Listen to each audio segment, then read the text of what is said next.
Hello again, students. Here we are with our Nietzsche Discussion Sheet 2 lecture. This will be a quick lecture, I think. I never know for sure how long they're going to be, but I think this will also be our last, actually, of this semester. I don't think we're going to get to the Heidegger unit. So, just with all the craziness of all this stuff happening with coronavirus and the online transition, couldn't get to everything I'd hoped to get to.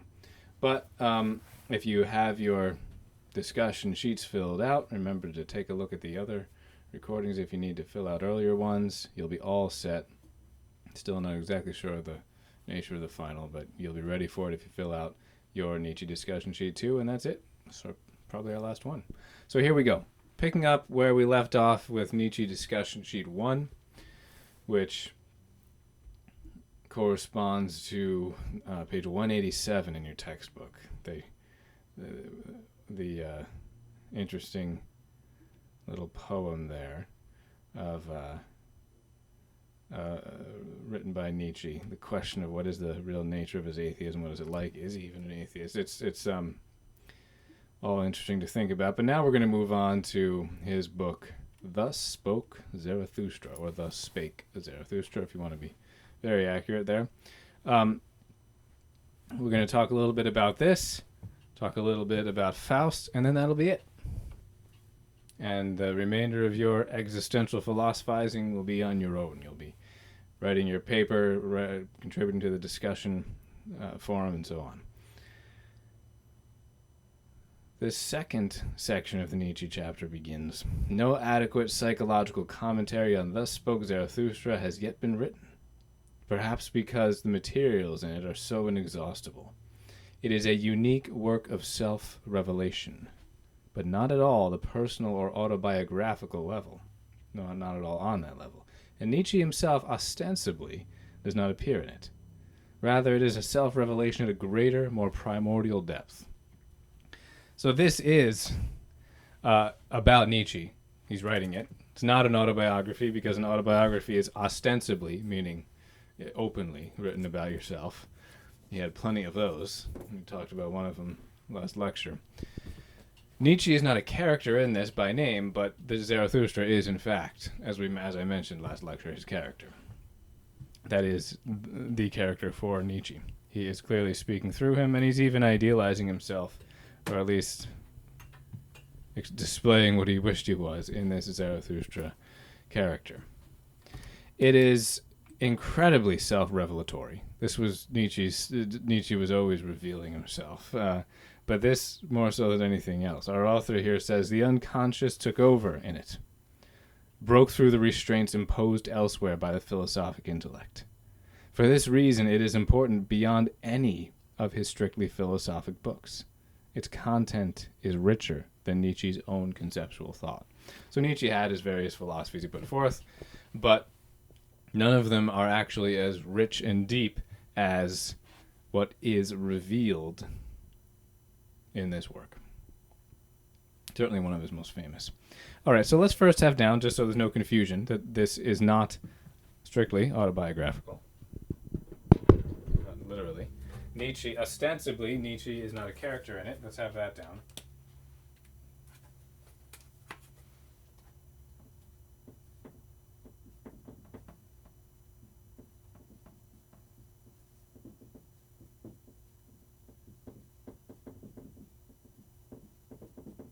Ostensibly, Nietzsche is not a character in it.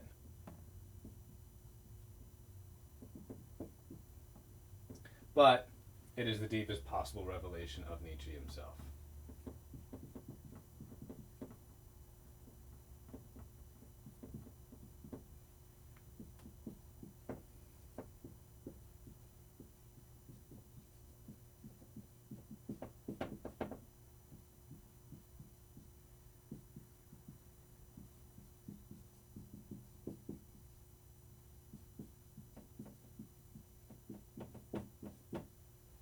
Why is this such a deep revelation of Nietzsche himself?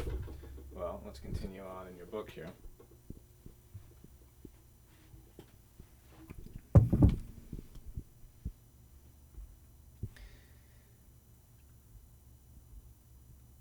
Here, one loses all perception of what is imagery and simile. That is to say, the symbol itself supersedes thought because it is richer in meaning. We sometimes use a symbol to refer to something because it's simpler to speak of than the thing itself. And the symbol never expands beyond the status of a symbol. We're always recognizing that we're talking about something greater than the discussion of the symbol, but the opposite seems to happen here. The symbol takes on a life of its own beyond the thing it's even referring to. His most lyrical book, Nietzsche's most lyrical book, Zarathustra, is also the expression of the loneliest Nietzsche. It has about it the icy and arid atmosphere, not merely of the symbolic mountaintop on which Zarathustra dwells, but of a real one.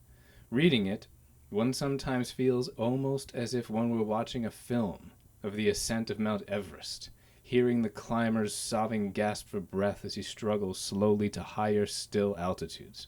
Climbing a mountain is the aptest, that is the most relevant, metaphor for getting above ordinary humanity. And this is precisely what Zarathustra Nietzsche, if you see in your book, it's a dash in between the two. In other words, yes, this is Nietzsche wishing he was speaking about himself, I suppose I should say. This is precisely what Zarathustra Nietzsche is struggling to do. One hears throughout the book, though, in the gasping breath of the climber, the lament of Nietzsche the man. So as we've talked about before, Nietzsche wants us to rise up above ordinary humanity. He advocates for the rise of the Superman, the Übermensch, the Nietzschean one who has smashed the boundaries of good and evil, of reason itself. This is symbolized by this mountain that Zarathustra is climbing, that Nietzsche has himself climbing in the character Zarathustra. I want to have down, actually, as another quote in your notes there. It's very well put by our author, so let me just put this down and write it on the board.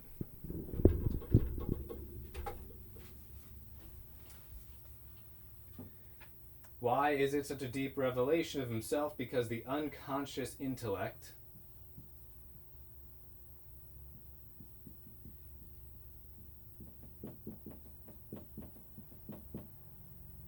gushes forth from the rock.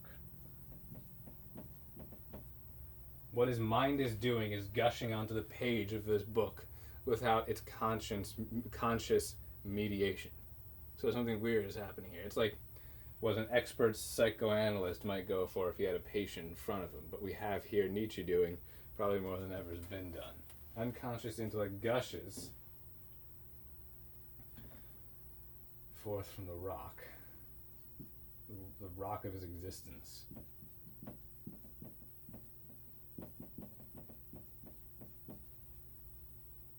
Breaking through the restraints imposed by the philosophic intellect.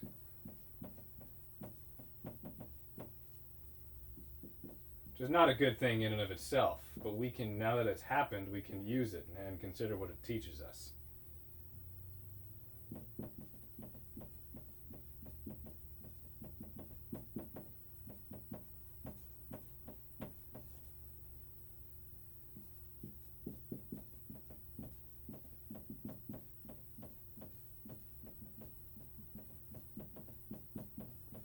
Okay. And you don't have to have it down in your notes, but it might not be a bad idea to remember that this is richer than his own explicitly philosophical thought. This is considered richer, deeper. Now, why Zarathustra? Who is this Zarathustra anyway?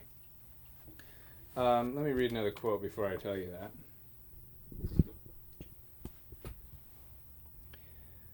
Despite intensely personal sources of his theme, Nietzsche was dealing in this work with a problem that had already become central in German culture. Schiller and Goethe had dealt with it. Schiller as early as 1795 in his remarkable Letters on Aesthetic Education. Goethe in Faust. Schiller was given an extraordinarily clear statement of the problem. Has given. Which was for him identical in all its salient features with the problem later posed by Nietzsche. For man, says Schiller, the problem is one of forming individuals. Modern life has departmentalized, specialized, and thereby fragmented the being of man. We now face the problem of putting the fragments together into a whole. In the course of his exposition, Schiller even referred back, as did Nietzsche, to the example of the Greeks, who produced real individuals, and not mere learned abstract men like those of the modern age. What it means to be man, what it means to be human, has been lost on the modern age's application of the norms of economies of scale to humanity itself. Figure out a good cookie cutter, figure out a good manufacturing process, optimize it, universalize it, make it completely predictable, completely the same every single time you do it, completely defined by a very clear instruction manual, completely interchangeable. The interchangeable parts revolution, a big aspect of the Industrial Revolution. That's all fine, applied to material things. That's pretty helpful. You can probably see my car in the background. I'm glad we have these things. But the big problem arises when we apply this approach to man, because what does it do? It fragments us. We're turned into a bunch of little pieces that achieve some little function, but what are we in the meantime? Because the whole, in the case of a living thing, an organism, above all a human, is supposed to be more than the sum, hopefully you all just said it, of its parts. That idea goes all the way back to Aristotle. The whole can be more than the sum of its parts. That's certainly the case with man. So the modern era has fragmented man. Schiller is saying this even before Nietzsche, although Nietzsche went further with it. You see this, you can probably imagine that it makes sense that this observation was first really posed where, of all places? Well, of course, Germany. I have nothing against Germans, by the way. I am part German. I'm fond of that. But obviously Germany has had its problems as well. No one denies that. Germany has I'm leaving aside the whole Hitler issue for now. I'm just talking about the industrialization of things, the problematic industrialization of man that goes along with it. Well, we see more manufacturing from Germany than just about anywhere. Germany, I wish I had the numbers. I meant to get it before I gave this lecture, but the amount of sheer machinery that Germany has been able to put out is enormous. We often think about China's exports. Germany might even have more, and they're population-wise, they're nothing compared to China. The extremes that Germany has taken this mentality to, certainly we can look at that and see that it's not surprising that the observation of this as a problem societally arose there in these thinkers in Germany here, with Nietzsche being German. So what does it mean to be a good person then? The point is you cannot reduce that to functioning well in relation to one of your specific tasks that you've been given to complete by society. Nothing wrong with doing those things well, but that is not you. You can be you're told to be a good citizen, good student, maybe a good blank, fill in the blank, whatever job you are, good employee, good customer, good, all these things, but all of that good stuff leaves out the fundamental question, what are we fundamentally? What the heck are we? So those are all things we do. Those are all parts of us. What's the whole? What are we? What is a good person? Well, essential to that, there are a lot of important answers to that question, what is a good person? Unfortunately, Nietzsche wants nothing to do with a lot of those good answers.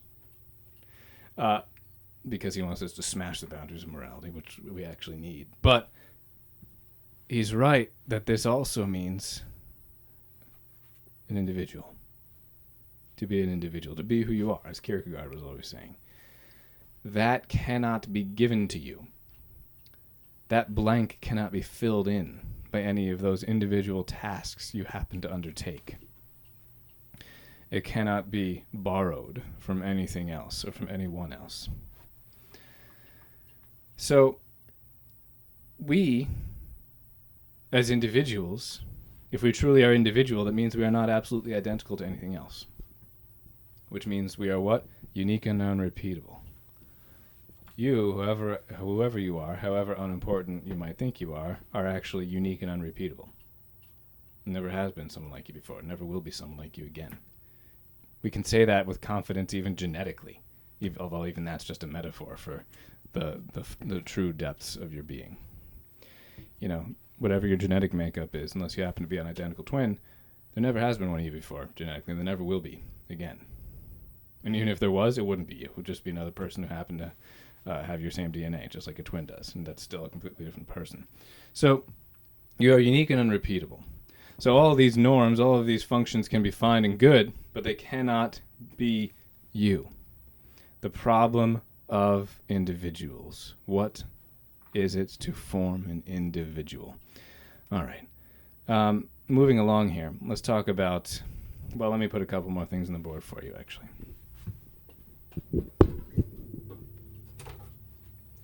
What are some primary teachings and symbolic aspects of this work? We're not going to go through all the details of this work, but the Zarathustra, thus spoke Zarathustra, so we already know that Zarathustra is kind of an image for himself, but it's not at all autobiographical. It's his twisted image of himself, or who he wishes he was, or maybe who he thinks he is, we're not sure. But it's his own idealized and victorious image of himself.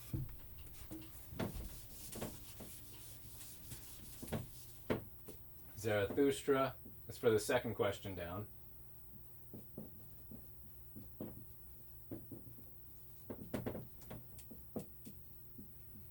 Is Nietzsche's own victorious and idealized and victorious image of himself.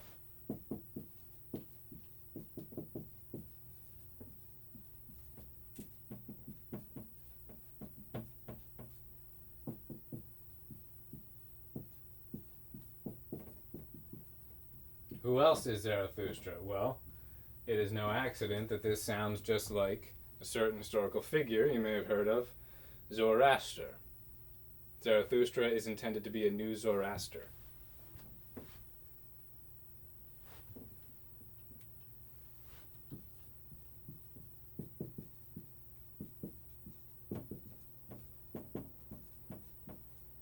So this has religious connotations. Zoroaster being the founder of Zoroastrianism, a ancient religion even before Christianity, but it shares a lot of themes with Christianity and Judaism. It's monotheistic, there's judgment, there's morality, there's heaven, hell. So practically speaking, in one's ordinary day-to-day conduct, one who follows Zoroastrianism is going to look a lot like a Christian or a Jew or maybe even a Muslim. So Nietzsche doesn't want us to be any of those things, of course.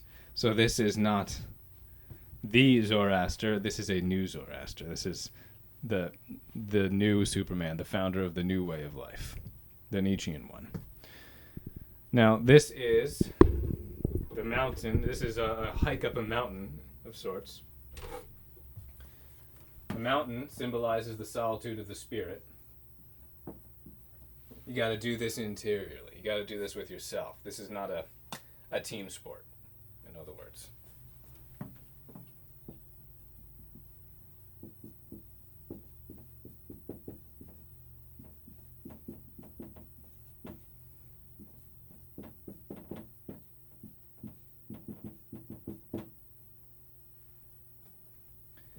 So if Zarathustra is on a mountain, well, what's going on with all those people down in the valley, down in the ordinary world, not in the mountain? Well, they're ordinary people.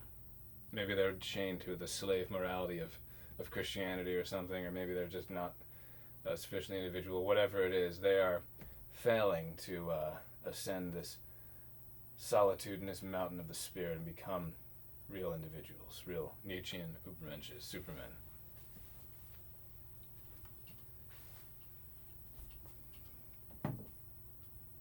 The main theme is this.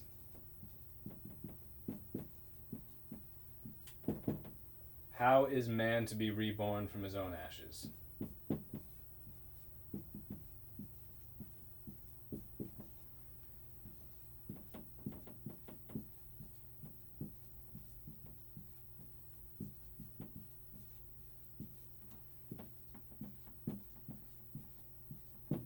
How is man to be reborn from his own ashes?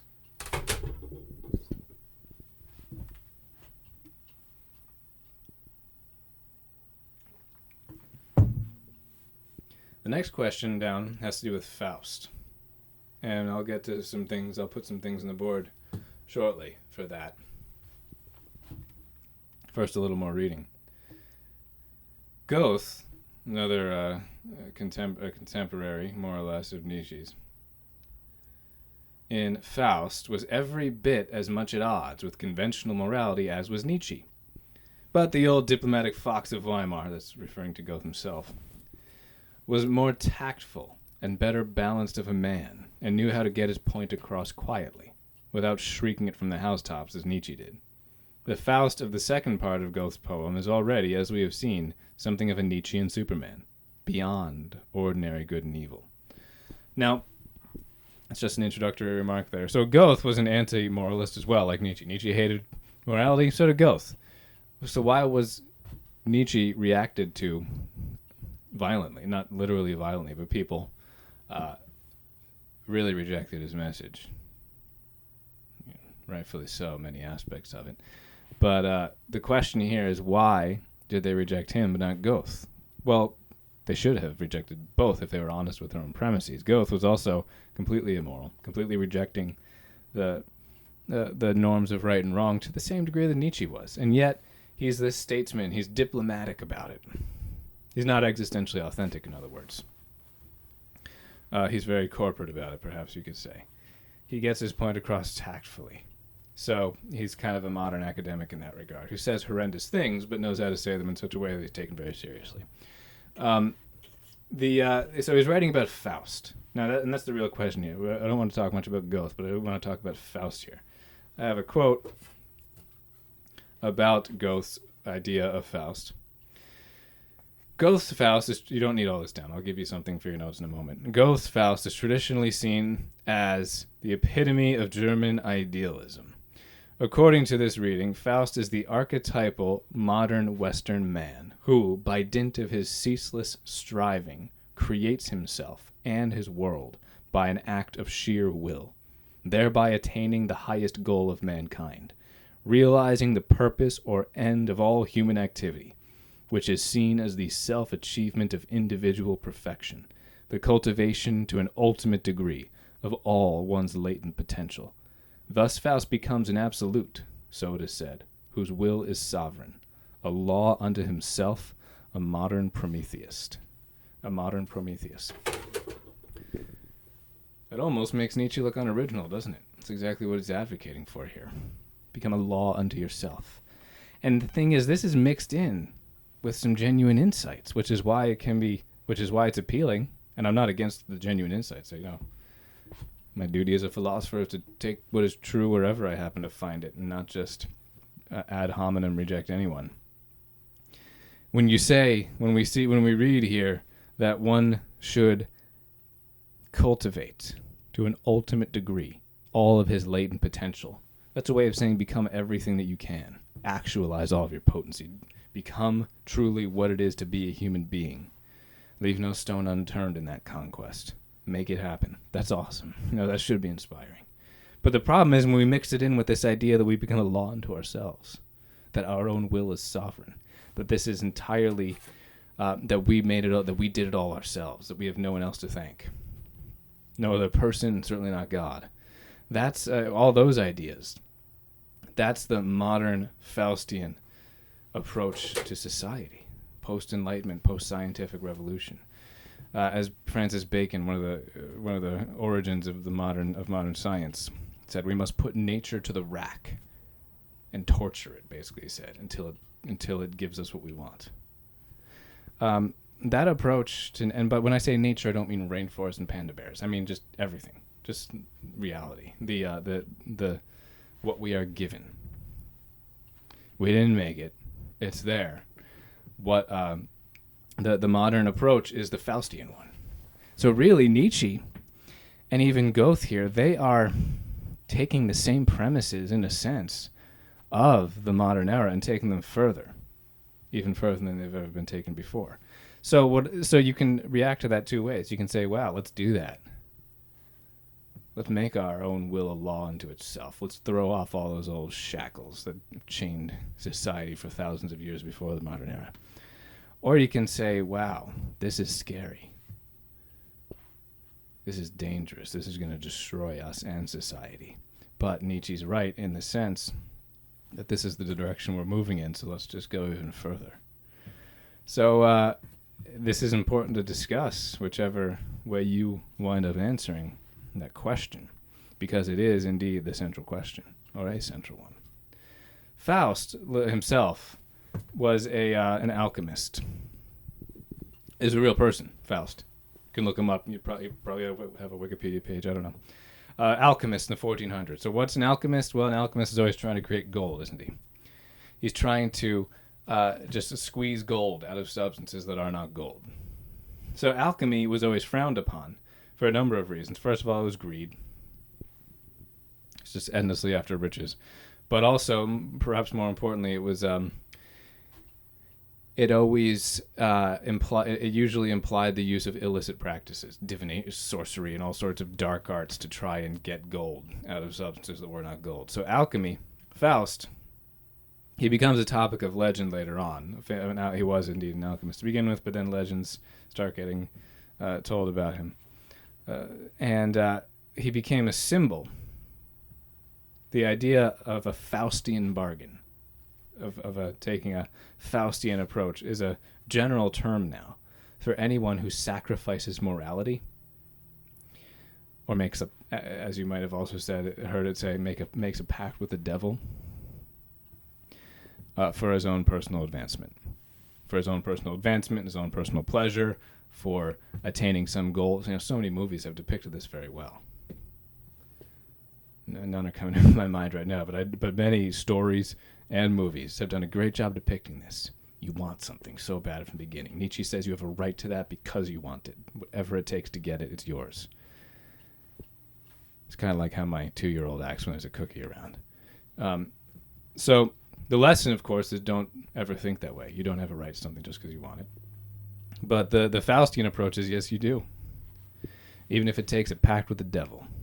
Even if it takes sacrificing everything, all the boundaries of morality. It's yours. Will to power. Claim it. That is how you are reborn from your own ashes. The Nietzschean Superman. All right, let me put a couple things on the board for you.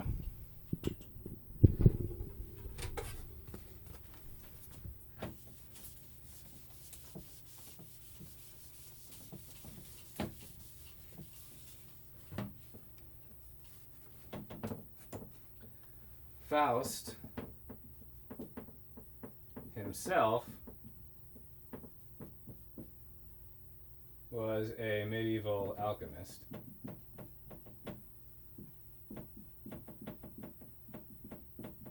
But the important thing here is that Faustian, meaning Faust-like, became a general term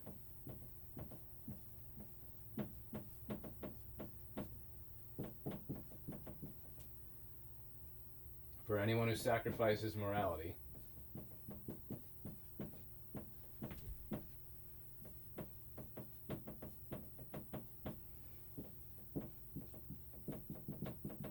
or makes a pact with the devil,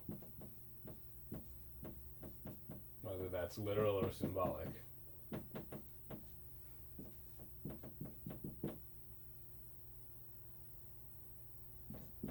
For his own advancements, goals, pleasure, etc. So as I was saying, many movies have done a great job depicting this. The build-up is inevitably just showing how much this person wants this something, just constantly agonizing over not having it, constantly looking at other people who have this something, and then this opportunity shows up to be able to get it. All you have to do is give up who you know you are. You gotta, as the saying goes, sell your soul. You've got to do something that you know you've always known is wrong. You've got to make an agreement that you know is dishonorable. You've got to do something of the sort that is Faustian. And the person always hesitates at first, rightfully so, of course, but then eventually winds up doing it. And it feels great at first, once he gets that thing he's always wanted. But then, slowly but surely, horrible things start happening. Everything starts falling apart. And the person realizes, the main character realizes, he didn't at all need that thing that he thought so much that he needed. Now he has nothing, none of the good things he had when he began with, and he eventually winds up also losing the thing that he sold his soul for. That's a Faustian bargain. So traditional wisdom has always held that as a horrible thing to do, to sell your soul to enter into a Faustian gamble. Nietzschean girls are saying that's what you have to do. That's what it is. That's what you must do. So you can see how very incredibly dangerous Nietzsche's admonitions are here, even though we can analyze what happened to him, and we can see what's going on underneath and gain much wisdom from that. So moving on in your book, let's continue here. Nietzsche's immoralism, Nietzsche's revolt against morality, though stated much more violently, did not consist in much more than the elaboration of Goethe's own point. Man must incorporate his devil, or as he put it, man must become better and more evil. The tree that would grow taller must send its roots down deeper. Recall our discussion last lecture on the different types of opposites. Remember, this stems back to Nietzsche's point that to be more good is to be more evil, because he thinks that good and evil are opposites of relation, when in fact they're opposites of privation. Just like light and dark. You'll never get more light by turning a light off.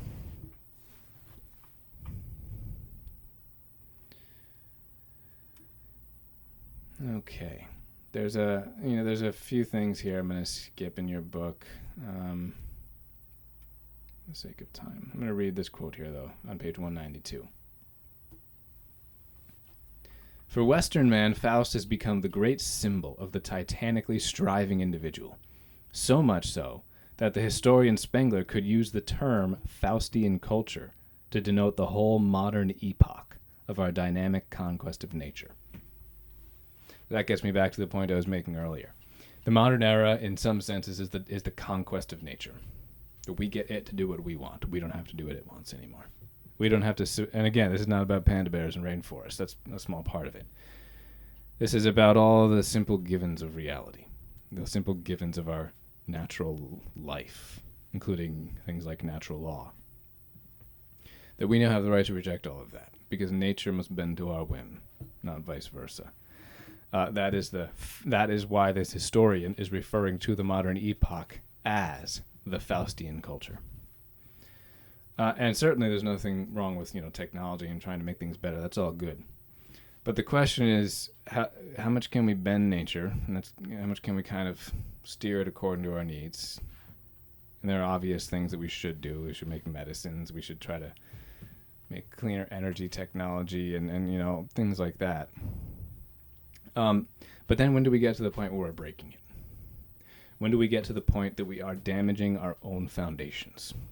Because we can never escape the fact that the natural givens of the world, not just physically, but also morally, are our starting points. They are. We require them, we stand upon them, we can't discard them. So what happens when we just shatter them? That's the question here. In Nietzsche's Superman, the spiritual tension would be even greater, for such an individual would be living at a higher level than all of humanity in the past. But what about the individual devil within the Superman? What about Zarathustra's devil? So far as Nietzsche attempts to make the goal of this higher individual the goal of mankind, a fatal ambiguity appears within his ideal itself. Is the Superman to be an extraordinary man, or a complete and whole man? So Nietzsche doesn't answer that question for us, but you can take Nietzsche's inspirations in a good direction. Our textbook's author is pointing out here by saying, no, the Superman is simply the complete and the whole man, not the extraordinary man, not the man who's conquered everything in accordance to his own whims and wills and fancies, bending even right and wrong, truth and falsehood to his own desires. No. Rather is the complete man, is the man who has become everything that he had to become. The man who has been authentic to his own existence. Psychological wholeness does not necessarily coincide with extraordinary powers, and the great genius may be a crippled and maimed figure, as was Nietzsche himself. In our own day, of course, when men tend more and more to be miserable human fragments, the complete man, if such existed, would probably stand out from the others like a sore thumb. But he might not at all be a creature of genius or extraordinary powers. Will the Superman, then, be the titanically striving individual dwelling on the mountaintop of the spirit? Or will he be the man who has realized, within the world, his own individual capacities for wholeness? The two ideals are in contradiction, a contradiction that is unresolved in Nietzsche and within culture itself. So, obviously, the complete person is the thing we should take from this, the thing that would be good to strive to become, as opposed to the Nietzschean Superman. I've got a bunch more things highlighted here. I didn't realize I had so much in here, so I'm going to just not read them all, just a couple more maybe, because I've basically given you everything you need for your discussion sheet at this point. The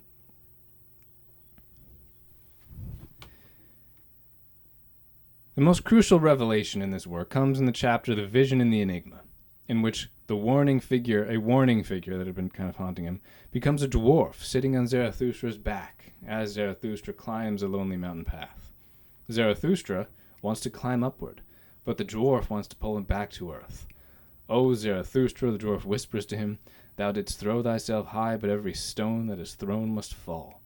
And then in a prophecy, the more menacing when applied to Nietzsche himself, "O Zarathustra, far indeed didst thou throw thy stone, but upon thyself will it recoil." This is the ancient pattern of the Greek myths. The hero who soars too high crashes to earth. And Nietzsche, as a scholar of the Greek tragedy, should have given a more respectful ear to the dwarf's warning. So Zarathustra's climbing this mountain, but this little dwarf comes and pesters him. Who is this dwarf? Saying, "No, don't keep climbing. That will cause your destruction. The higher the stone is thrown, the stronger it's crashed back down to the earth." Well, who is that dwarf? It's himself. The dwarf, it's what he hates most, but it's also himself. You might say, wait, isn't Zarathustra himself? Well, yes, but so is the dwarf. The dwarf is the image of mediocrity that lurks within Zarathustra Nietzsche. And that mediocrity was the most frightening and distasteful thing that Nietzsche was willing to see in himself. And remember, Nietzsche is spot on, and actually in agreement with the Christianity he so abhors in calling out mediocrity. Dostoevsky, he's considered also to be in the existential trend of thought, an author, understood this better than Nietzsche. And that in that tremendous chapter of the Brothers Karamazov, where the devil appears to Ivan, the brilliant literary intellectual, nourished on the romanticism of Schiller, it is not in the guise of dazzling Lucifer but rather a faded, shabby, genteel, that is ostentatiously refined person, a little out of fashion, ridiculous in his aestheticism, the perfect caricature of Ivan's own aesthetic mind. This figure is the devil for Ivan Karamazov, the one that most cruelly deflates his egoism. And Dostoevsky's genius as a psychologist perhaps never hit the nail on the head more accurately than in this passage. Nietzsche himself said of Dostoevsky that he was the only psychologist from whom he had ever anything to learn. The remark is terribly true, and in a profounder sense than Nietzsche realized. Zarathustra, to return to him, is too touchy to acknowledge himself as this dwarf. He feels his courage challenged, and believes it will be the supreme act of courage, the highest virtue, to get rid of the dwarf. "Courage at last bade me stand still and say, 'Dwarf, either thou or I.' It would have been wiser, and even more courageous, to admit who the dwarf really was, and to say not either thou or I, but rather, thou, thou and I, ego, are oneself." All right, so this is the real antagonist in Thus Spoke Zarathustra. It's this nagging dwarf, the symbol of mediocrity. That voice telling you not to keep climbing the mountain. But why does Nietzsche hate this so much? Because it's himself. He's railed against society so much. He's railed against others so much. But the moral of the story here for all of us is, despite all of our railings against society and others and maybe political issues and philosophical issues even, none of those things comprise our greatest battle. Far from it. Where is our greatest battle? It's in here. Because you are, as you've, I'm sure, heard many times, you are your own worst enemy. I am my own worst enemy. And this is an admonition for us to, yes, take the external issues seriously, of course, not to forget them, but to remember that they're all secondary to fighting that inner battle against our own vices, against our own mediocrity, against our own inauthenticity, against our own lack of courage, against our own dishonesty. Nietzsche maybe didn't explicitly realize that, but he did implicitly realize that in Zarathustra, in this dynamic between Zarathustra and the dwarf. And that really is what he's revealed here above all in this work. And that, I think, is the lesson we should learn from it. And I'm thankful that our author chose to focus so much on that, despite the fact that there were so many other things he could have focused on. Whoops. We have one more question in this discussion sheet. I didn't even realize that. It's a good thing I realized before I stopped recording. All right. What is Nietzsche's teaching on good and evil, morality and man's purpose, and how is a correct understanding... Oh, my goodness. I'm feeling like an idiot here. I didn't realize I had that already on your discussion sheet. I had mine printed out on 2, so I didn't see it.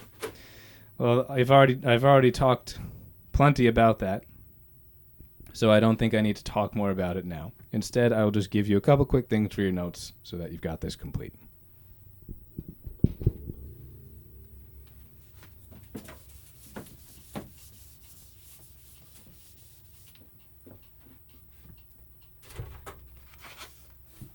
Traditional morality and Christian morality is a slave morality. We've talked about that plenty already. Especially Christian morality.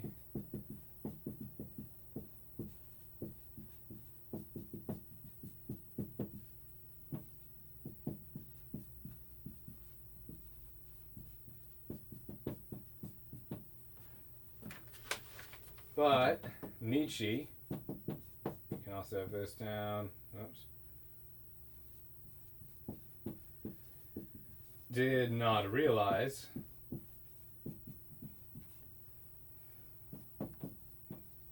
that good and evil are opposites of privation.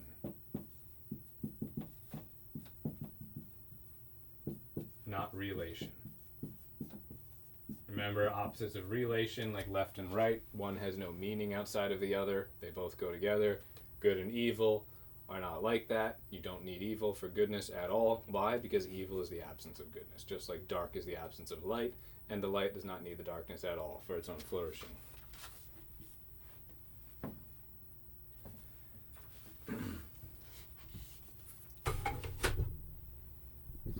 That may well be I suppose I'm glad I had that on there, even though I didn't notice, because that may well be the most important thing to remember from the Nietzsche unit. A bit of good Aristotelian philosophy could have cured him of his most dangerous error, supposing that being more good is being more evil. It's obviously not. I think we all, as long as you're not completely insane, you know that's not true. So please don't fall into the dangerous Nietzschean pitfalls there, but please also do be inspired by his valid insights. He is attacking mediocrity. He is attacking inauthenticity. He's attacking the failure to be an individual, the failure to become who you in fact already are. So there's existentialism in a nutshell. Sorry we couldn't get to the Heidegger and Sartre, which I fully intended to, but with all the craziness we just couldn't. Who knows, maybe I'll get a chance to record some more lectures. But I won't require it. They won't be, even if I do get to do that, they won't be mandatory, and they won't be on your final exam. So, thanks for philosophizing with me. I know we couldn't talk verbally the past few weeks, but thanks for all of your excellent conversation during the weeks we were in class, and thanks for your awesome philosophizing on the discussion boards even now. I will see you on the discussion boards.